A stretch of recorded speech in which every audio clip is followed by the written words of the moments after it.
Afternoon all, hope you're well. Well, now we're having a second go at doing the splash screen on the Orkney 23. Well, last time we made this little ring to go around it. It's all been cleaned up now. We ain't cleaned the outside edge, but cleaned the inside edge. I'll get that then the cape. And now we've got a reference to go up to. That's obviously the flange that's going to be bolted to the boat. Sit around the other side too.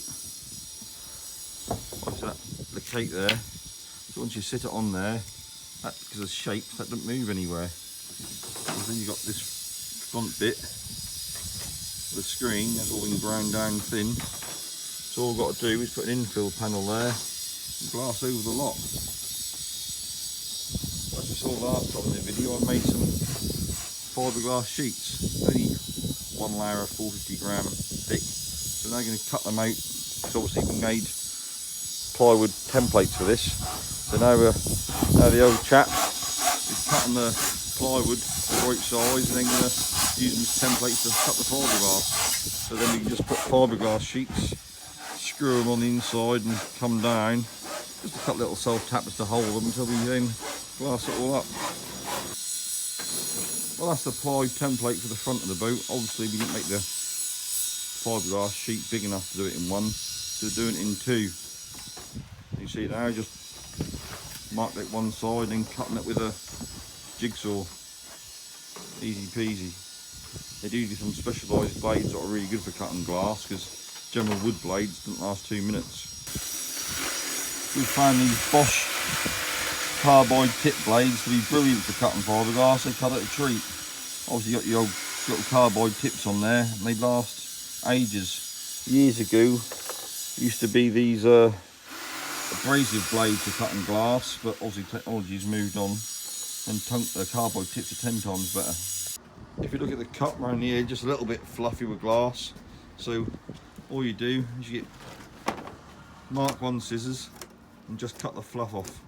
That's the easiest way. You try and do it with sandpaper and that's, the glass sometimes all break up and got like little filaments and go all fluffy. But look at that, cracking edge, pretty good enough for what we want.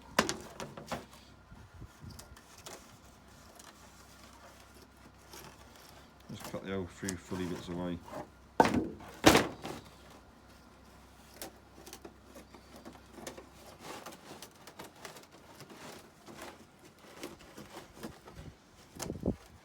Well, my white buff edges were acetone to key them up, and then I got some resin, I mixed some choppies with it, and I put it onto the edge of this sheet, put it underneath, stuck it to it, clamped it all down, and then obviously there's a little bit of a lip there, a step, so I got them choppies and resin and I smoothed it out. Yeah, that probably went better with bond and paste, but the bond and paste we've got is an hour cure time. That's far too long for what we want. We just want to get this done. So yeah, as you can look, I don't look too much of a lip there. Then again, with glass on the outside, we ain't using mould. It's never going to be a shop front finish. But yeah, that's that in that. That's that stuck to that. Step back a bit, without falling off the scaffold. See, it's all bonded now, and give another 10-15 minutes. That will be cured and hunky-dory, and then we'll move on to that side. If you look from the inside, I only overlapped it by 1 inch. Obviously that's filled up where the little choppies and resins that'll like act like a filler and fill all holes and gaps, any deviations. That's good enough for this. I'll put another layer of mat on the inside if I clean up a little bit more, but that's just to get that sheet in there and get that bonded and fill out any deviations. Them choppies are ideal for that. Like fiberglass filler virtually, but we're strands and not a different material.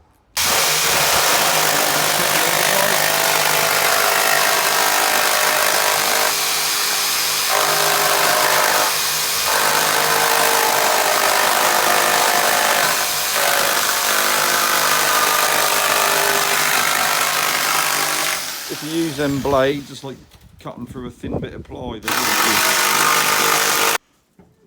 Well, that's the port side now cut, and you just got the scissors out and defluffed it. So we're now off of that up.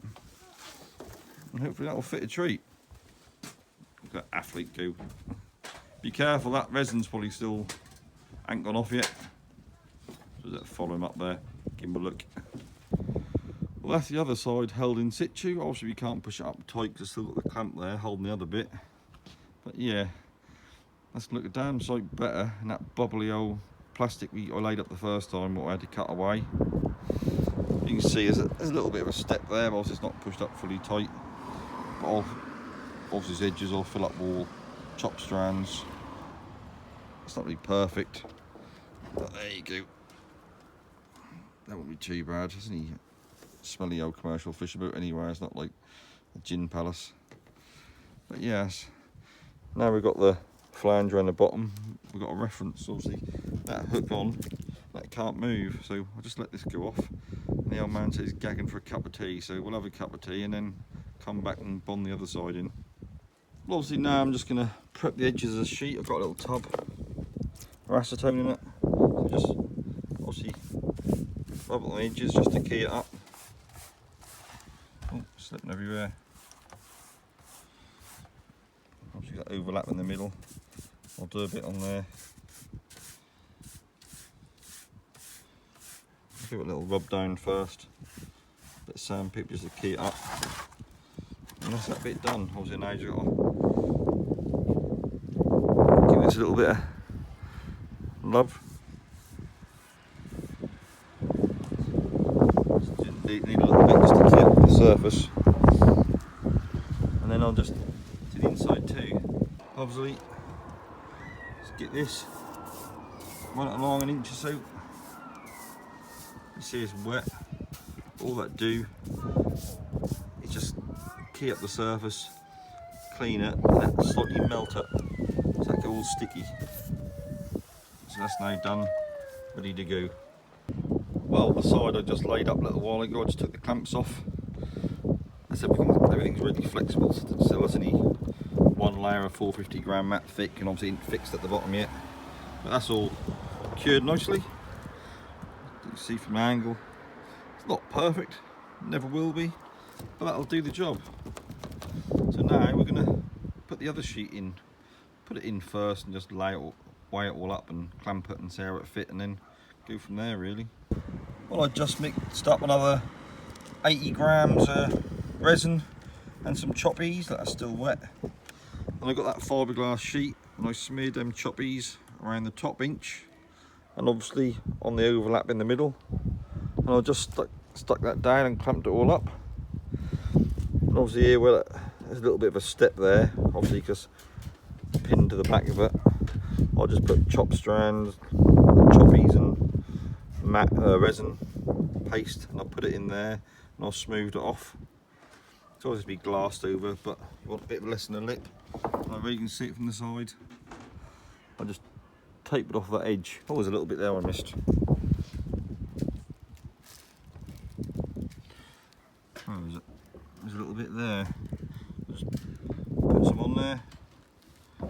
Just smear it out. Just to taper it, so when I lay mat on it, that'll be a lot better. And now, it doesn't look too bad, do it? Very perfect. That's good enough to lay on. Just now lay up on that. So now what we're doing now is cut the sides bits out. Like that. Just let that cure. I don't know what the old chap's doing. I don't know if he's just playing on the wheel, practicing. But yeah, that's one side done, and now the port side now curing. You can see it's very thin. There's actually, you see two little tiny holes that are still porous. There's only one layer of 450 gram mat thick. I didn't want to make it totally smooth because the adhesions are good. Them little tiny holes in it have been a little bit porous. When I put another layer of mat on that, that's going to stick on that like pop to a blanket, if you know what I mean. That's going to adhere to it really well. But yeah, it doesn't look too bad, do it? Well, we're now trying up the old template plates we made for the side, and obviously because this isn't fixed, it's all clamped in place, it's moved slightly. They're a little bit short, so is now weighing them up and cut them to size, and yeah, we're going to have to add a little bit on there, but that'll fit. We'll get there. At least you've got that template to cut on, and you can add an extra ½ inch or whatever and then trim it to size. So that'll be alright as well. I've just got a key in because there's a lump there. Got a key in round, that's got to go around that. And yeah, they're getting there. You can see all the clamps on the inside and the bits of wood holding it flat to the old screen. You need that to keep that, because the bottom edge, it doesn't matter. That bottom edge can flap about, because obviously they're so flexible, but we need to get the top edge pretty tight to the screen, and use them few clamps and a bit of timber to do that. But we're getting there. Like now you can see the template on the other side is a bit too long. That's roughly how it's got to be. That'll turn out alright, won't it? You can see overall that won't look too bad. A lot of these you need a slight angle on it, but we had the angle already built in on the top screen, but you got to get the angle right. It's hard to get the angle perfect. If not, they can end up just looking like someone put a shed on top of your boat. But that'll be ideal for what we want. Keep the old boy out of the wind and stuff and rain when we're motoring along in the winter. It can get cold. The days of having open boats are finished. Freeze your little dannies off. So yeah, that'll be right when that's done. There's obviously have another infill panel in here too. That'll look a treat. Well, I'm now going to leave the old boy to scribe these in.